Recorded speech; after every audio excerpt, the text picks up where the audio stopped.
Halo adik-adik sekami, Shalom.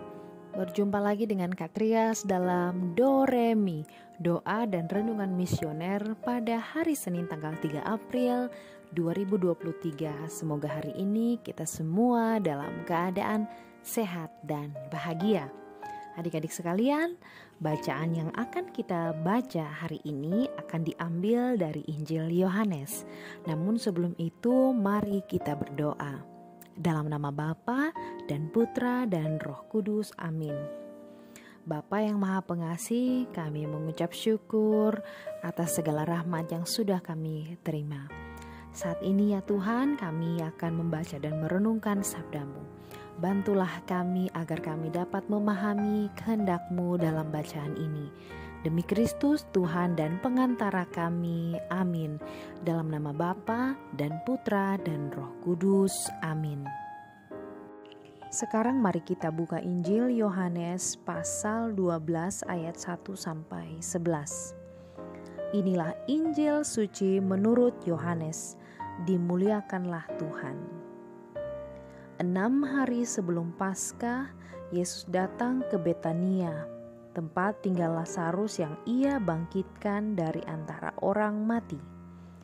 Di situ diadakan perjamuan untuk dia. Marta melayani, dan salah seorang yang turut makan dengan Yesus adalah Lazarus. Maka Maria mengambil setengah kati minyak narwastu murni yang mahal harganya, lalu meminyaki kaki Yesus dan menyekanya dengan rambutnya, dan bau minyak itu semerbak memenuhi seluruh rumah. Tetapi Yudas Iskariot, seorang dari murid-murid Yesus yang akan segera menyerahkan dia, berkata, "Mengapa minyak narwastu ini tidak dijual 300 dinar dan uangnya diberikan kepada orang-orang miskin?" Hal itu dikatakannya bukan karena ia memperhatikan nasib orang-orang miskin, melainkan karena ia adalah seorang pencuri. Ia sering mengambil uang yang disimpan dalam kas yang dipegangnya. Maka kata Yesus, "Biarkanlah dia melakukan hal ini mengingat hari penguburanku. Karena orang-orang miskin selalu ada padamu, tetapi aku tidak akan selalu ada pada kamu." Banyak orang Yahudi mendengar bahwa Yesus ada di Betania. Maka mereka datang bukan hanya karena Yesus, melainkan juga untuk melihat Lazarus yang telah dibangkitkannya dari antara orang mati. Lalu imam-imam kepala bermufakat untuk membunuh Lazarus juga, sebab karena dialah banyak orang Yahudi meninggalkan mereka dan percaya kepada Yesus. Demikianlah sabda Tuhan. Terpujilah Kristus. Adik-adik yang Tuhan Yesus kasihi, cinta bukanlah cinta kalau memperhitungkan harga. Cinta memberikan semua miliknya dan satu-satunya penyesalan bahwa ia tidak mempunyai lebih banyak lagi untuk diberikan. Itulah yang dilakukan Maria untuk Yesus. Maria memberikan apa yang ia miliki, yang ia sayangi, yang sangat berharga baginya. Maria memberikan yang terbaik bagi Tuhan.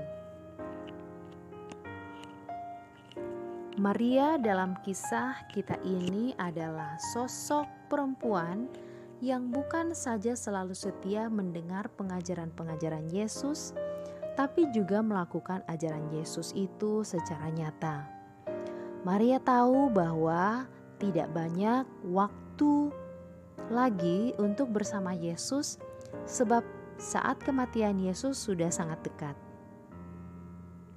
Jalan salib sudah terbentang di hadapan Yesus, dan Maria menunjukkan cinta yang besar kepada Yesus di saat-saat terakhir itu.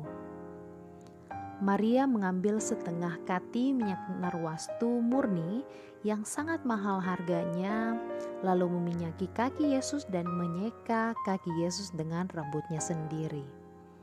Minyak narwastu dibuat dari getah pohon narwastu dan sangat digemari orang Yahudi.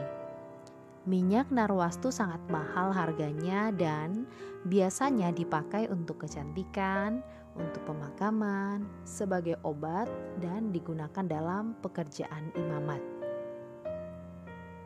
Menurut perhitungan Yudas, minyak narwastu yang dipakai Maria dapat dijual sebesar 300 dinar.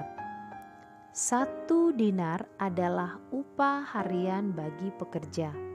Jadi 300 dinar adalah upah seorang pekerja selama 1 tahun.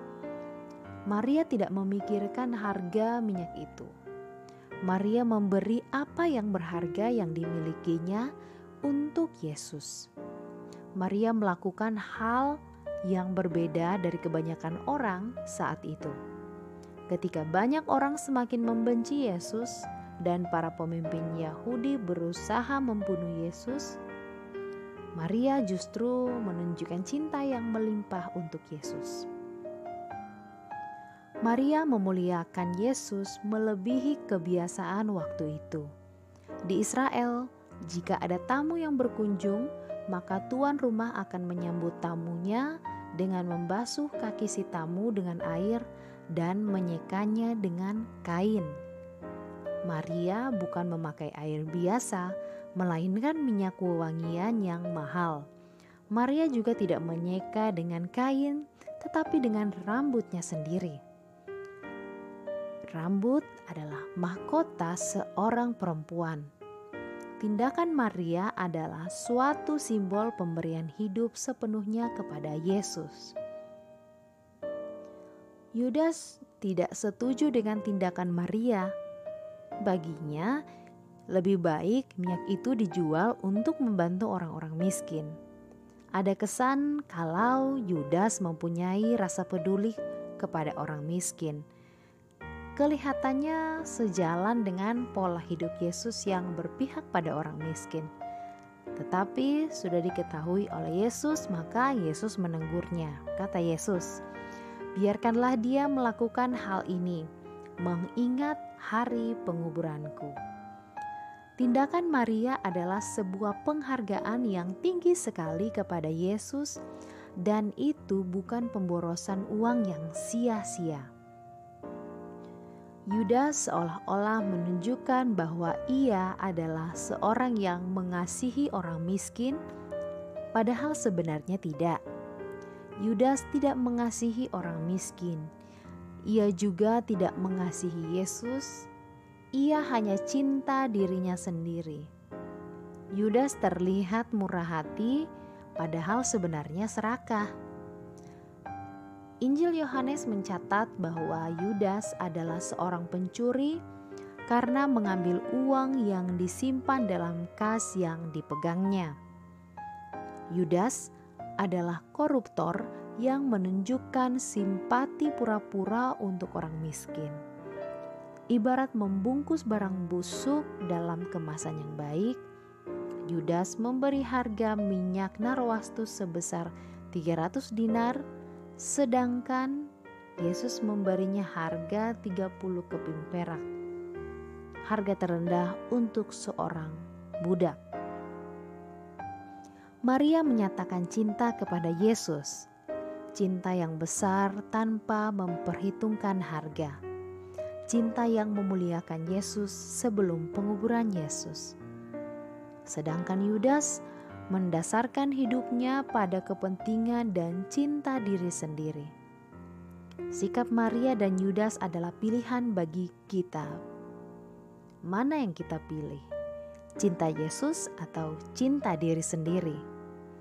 Memuliakan Yesus atau mencari keuntungan untuk diri sendiri? Menyatakan kasih yang tulus atau simpati yang pura-pura saja?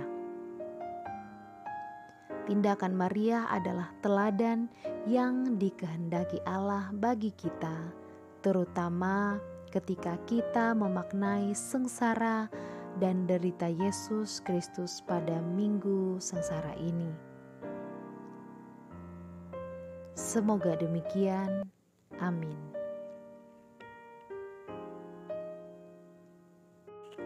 Baik adik-adik, mengakhiri renungan kita hari ini, mari kita berdoa dengan doa anak misioner Indonesia. Dalam nama Bapa dan Putra dan Roh Kudus, amin. Tuhan Yesus, Engkau diutus Bapa menjadi berkat bagi dunia, menjadi selamat bagi manusia. Utuslah kami, anak-anak-Mu di Indonesia, untuk menjadi sahabat yang kuat bagi yang lemah, sahabat yang rela berkorban bagi yang menderita payah, sahabat penghibur bagi yang sakit dan gelisah. Tuhan Yesus, kami pun ingin menjadi utusan-utusan kecil-Mu, teman setia bagi yang tersingkir terlantarkan, teman bicara bagi yang kesepian terlupakan, sobat yang gembira bagi yang sedih dan susah, sobat penuh penghargaan bagi yang tak dicintai. Tuhan Yesus, utuslah kami kini dengan bantuan Roh Kudus-Mu menjadi garam dan ragi yang baik, menjadi terang dan obor yang cemerlang, membawa kegembiraan dan pengharapan. Tuhan Yesus, kuduskanlah badanku dan sucikanlah jiwaku.